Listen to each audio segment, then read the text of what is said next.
PTI वालों, आपको बहुत मुबारक हो। आज आपके मौकिफ की जीत हुई है, आपके लीडर के मौकिफ की जीत हुई है। आज उस शख्स के मौकिफ की जीत हुई है जिससे बेगुनाह पाबंद सलासल किया हुआ है। आज चीफ जस्टिस ऑफ पाकिस्तान का डंडा चल गया है और ये पीडीएम की 13 जमातों का एक टोला बना था, उसे आज ऐसे पटक पटक के मारा है चीफ जस्टिस साहब ने।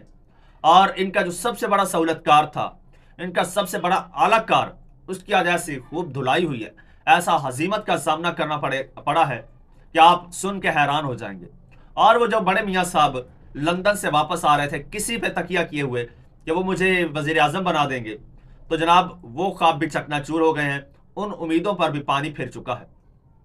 तो दोस्तों, आज मेरे पास खबरें इंतहाई चौंका देने वाली हैं जो आपके साथ शेयर करनी है, लेकिन उससे पहले आपसे गुजारिश करूंगा कि चैनल को सब्सक्राइब कर लीजिए, क्योंकि डेवलपमेंट्स का सिलसिला शुरू हो चुका है और रैपिडली डेवलपमेंट्स होनी है, तेजी के साथ होनी है। कोई डेवलपमेंट आपसे मिस ना हो जाए, इसलिए चैनल को सब्सक्राइब कर लीजिए। अच्छा, खबर की तफसील मैं आपके साथ शेयर करने जा रहा हूं। हुआ यूं कि ये जो पीडीएम का टोला था 13 जमातों का, ये जाते जाते एक बड़े स्मार्ट गेम कर गए। इन्होंने जनाब मुश्तरका मफादात कौंसिल का इजलास बुलाया और उसमें हल्का बंदियों की डेट दे दी। हल्का बंदियां होंगी, उसके बाद हल्का बंदियों के बाद जो है वो फिर इलेक्शन होंगे।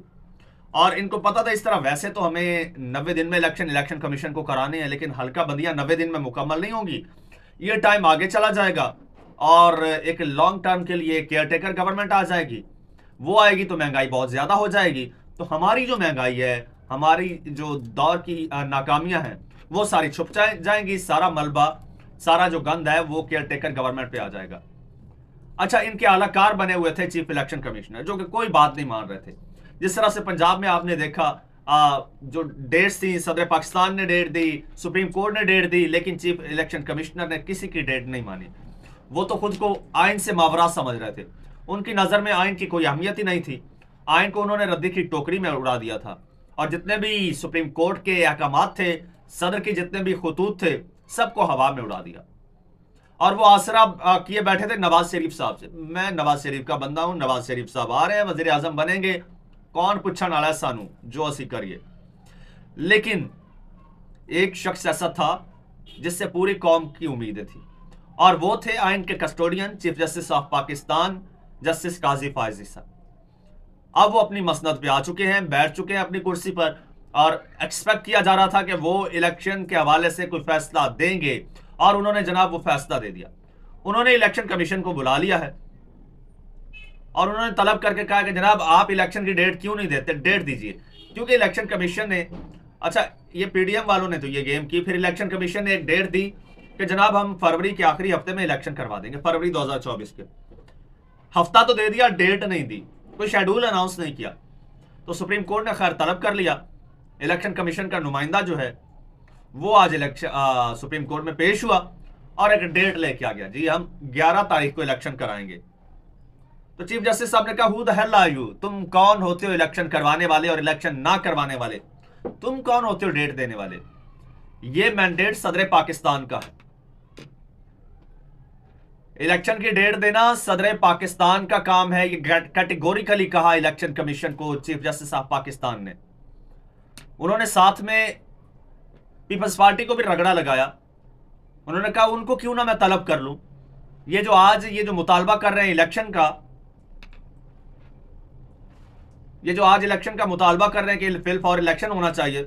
सीसीआई की जो मीटिंग हुई थी मुश्तरका मफादात कौंसिल की, उसमें डेट तो इन्हीं लोगों ने दी थी, ये हल्का बंदियों का इन्हीं लोगों ने ये डेट दी थी। ना डेट देते तो आज इलेक्शन हो जाते पुरानी हल्का बंदियों पे, या फिर ये लोग पहले हल्का बंदियां करवा लेते, पहले ये सेंसस करवा लेते, पहले सेंसस करवा लेते, पहले हल्का बंदियां हो जाती, इलेक्शन टाइम पे हो जाते। ये बराबर के शरीक हैं, बराबर के मुजरिम हैं ये, बल्कि पीडीएम की ये सारी जमातें जो हैं ये बराबर की मुजरिम हैं। अच्छा खैर दोस्तों, अब क्या है, अब चीफ इलेक्शन कमिश्नर जो है, अब उन्हें ऑर्डर किया गया है, उनका कोई नुमाइंदा नहीं, चीफ इलेक्शन कमिश्नर बजाते खुद, उन्हें चीफ जस्टिस ऑफ पाकिस्तान ने कहा है कि साथ किसी और को नहीं लेना, कोई सियासी नुमाइंदा, कोई सियासी पार्टी नहीं जाएगी। आप खुद सदर ममलकत से मिलेंगे, आरिफ अलवी साहब से मिलेंगे, उनसे मुशावरत करके डेट देंगे, बल्कि शेड्यूल देंगे। ये जो आपकी 11 तारीख है इसको हम नहीं मानते, और वो भी डेट दे रहे थे, कोई स्केड्यूल नहीं दे रहे थे। लेकिन सुप्रीम कोर्ट ने कहा कि भाई ये जो आइन है ना, उन्होंने कहा जी सदर पाकिस्तान का मैंडेट ही नहीं बनता, ये इलेक्शन कमीशन का मैंडेट है डेट देना नई कानून साजी के तहत। तो चीफ जस्टिस साहब ने कहा, चीफ जस्टिस काजी फायज ईसा और जस्टिस अतर मिनुल्लाह साहब थे, उन्होंने कहा कि यार आइन सुप्रीम है या एक ये इनका बनाया हुआ कानून सुप्रीम है? 10 कवानीन बनाने, लेकिन अल्टीमेटली सुप्रीम तो आइन है ना, आइन की चलनी है ना, आइन की मानी जानी है ना। तो आइन जब कहता है कि अगर सदर पाकिस्तान ने असम्बली तहलील की है तो आर्टिकल 248 के तहत सदर पाकिस्तान का यह इस्तेहकाक है कि वो डेट दें। अब होता क्या है, इससे पहले सदर साहब डेट भी दे चुके हैं, कोई उस पर अमल दरामद नहीं होता। इवन सुप्रीम कोर्ट ने डेट दी, अमल दरामद नहीं हुआ। सदर पाकिस्तान ने खुतूत लिखे इलेक्शन कमीशन को कि जी हम बैठ के मुशावरत करें, मुशावरत से एक डेट दें। इलेक्शन कमीशन की एक रौनत, एक एटीट्यूड, किसकी ईमा पर, किसके इशारों पर, किसके आसरे?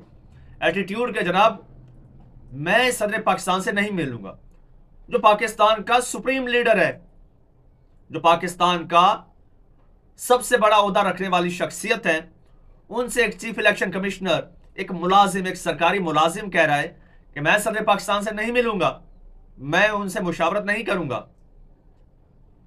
अब भाई साहब, अब आपको उसी मुंह के साथ या तो सदर पाकिस्तान के पास जाना पड़ेगा, उनसे मुशावरत करनी पड़ेगी, मुशावरत करके एक डेट फाइनल करनी पड़ेगी और सुप्रीम कोर्ट को देनी पड़ेगी।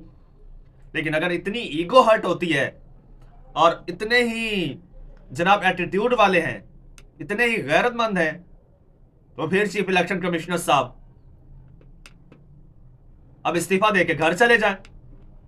अब पता चले कि भाई या तो वो उसी मुंह के साथ, जिस मुंह से उन्होंने जवाब दिया था, उसी मुंह के साथ सदर पाकिस्तान के साथ पास चल के जाते हैं, उनसे मुशावरत करते हैं, और अगर इतने ऊंचे कद वाले हैं फिर आज इस्तीफा दे दें। अब देखते हैं कि भाई वो कितने पानी में है, वो इस्तीफा देते हैं या वो सदर पाकिस्तान के पास जाते हैं, या फिर ये देखना है कि अब वो सुप्रीम कोर्ट के ऑर्डर्स को एक बार फिर, पहले सुप्रीम कोर्ट के चीफ जस्टिस थे जस्टिस उमर अता बंदयाल, आपको याद होगा, उन्होंने पंजाब और केपीके में इलेक्शन के हवाले से उन्होंने डेट दी थी सुप्रीम कोर्ट ने, लेकिन चीफ इलेक्शन कमिश्नर ने हवा में उड़ा दिया था उस डेट को। तो वो भी इन पे कंटेम्प्ट ऑफ कोर्ट बनती है। लेकिन अब काजी फायज ईसा साहब के ऑर्डर्स है। अब ये बहुत आम सवाल है कि ये जो है चीफ इलेक्शन कमिश्नर साहब, ये ऑर्डर्स को फॉलो करते हैं या नहीं करते, और फॉलो करते हैं तो हजीमत का सामना, बेइज्जती होगी, उसी शख्स के पास जाके नाक रगड़ना पड़ेगा जिस शख्स के बारे में कहते थे कि मैं इनसे मिलूंगा नहीं, उनके खत का जवाब नहीं दे रहे थे। इवन ये चंद रोज पहले उन्होंने एक इंटरव्यू दिया और उन्होंने कहा कि भाई, उनसे जब पूछा गया कि चीफ इलेक्शन कमिश्नर कह रहे हैं कि इलेक्शन कमीशन कह रहा है कि फरवरी के एंड पे इलेक्शन हो जाएंगे, जनवरी के एंड पे, तो उन्होंने कहा जी अल्लाह करे हो जाए, मुझे उम्मीद नहीं नजर आ रही। तो फौरन इलेक्शन कमीशन ने एक प्रेस रिलीज जारी कर दी और कहते हैं जी सदर साहब जो है ये एक तासुर देने की कोशिश कर रहे हैं कि इलेक्शन जनवरी में नहीं होंगे, जबकि हम जनवरी में ही कराएंगे। और भाई इतने सच्चे थे, इतने ईमानदार थे, इतने कंपिटेंट थे, तो फिर करवाते जनवरी में, हालांकि वो भी डिलेड थे। फरवरी में क्यों गए? फरवरी की 11 तारीख दे रहे हो, अभी हल्का बंदियों का मसला हल नहीं हुआ, अभी उस पर एतराजात पड़े हैं और फिर ये मामला और प्रोलॉन्ग होता नजर आ रहा है। लेकिन अब जो है, अब सदर पाकिस्तान के पास जाते हैं, अगर सदर पाकिस्तान जो है वो ऑलरेडी वो डेट दे चुके हैं, अब इलेक्शन में 4 दिन बचे हैं, जाहिर सी बात है सदर पाकिस्तान 90 रोज की डेट देंगे। अगर 6 नवंबर भी देते हैं, 7 नवंबर, तो 6 नवंबर तक तो पॉसिबल नहीं है 4 दिन में इलेक्शन होना, ठीक है। सदर साहब अपनी तरफ से डेट दे देंगे और आ जाके उसमें फंसना जो है वो इलेक्शन कमीशन में है। अब हर तरफ से इलेक्शन कमीशन घेरे में आ चुका है और इलेक्शन कमीशन अगर मलबा इन जमातों पे डालता है, ये जमातें भी घेरे में हैं। ऐसे नवाज शरीफ साहब समझ रहे थे कि मेरा अपना चीफ इलेक्शन कमिश्नर है, सारा सेटअप मेरा है, मशीनरी मेरी है, अब मैं जाऊंगा वजीर आजम बन जाऊंगा। तो मियां साहब इतनी आसानी से नहीं, अभी आप अहल नहीं हुए, अभी आप नाअहल ही हैं, अभी आपको बहुत सारे रोले हैं, अभी आपके बहुत सारे केसेस हैं जो आपने भुगतने हैं। तो दोस्तों अगले व्लॉग में इंशाल्लाह मैं उसकी डिटेल भी आपको बताऊंगा और ये भी हम देखेंगे कि आया जो इलेक्शन कमिश्नर है वो क्या करते हैं। तो डेवलपमेंट्स बहुत होने वाली हैं, उनकी अपडेट्स जानने के लिए चैनल को सब्सक्राइब कर लीजिए और मुझे इजाजत दीजिए। अल्लाह हाफिज़।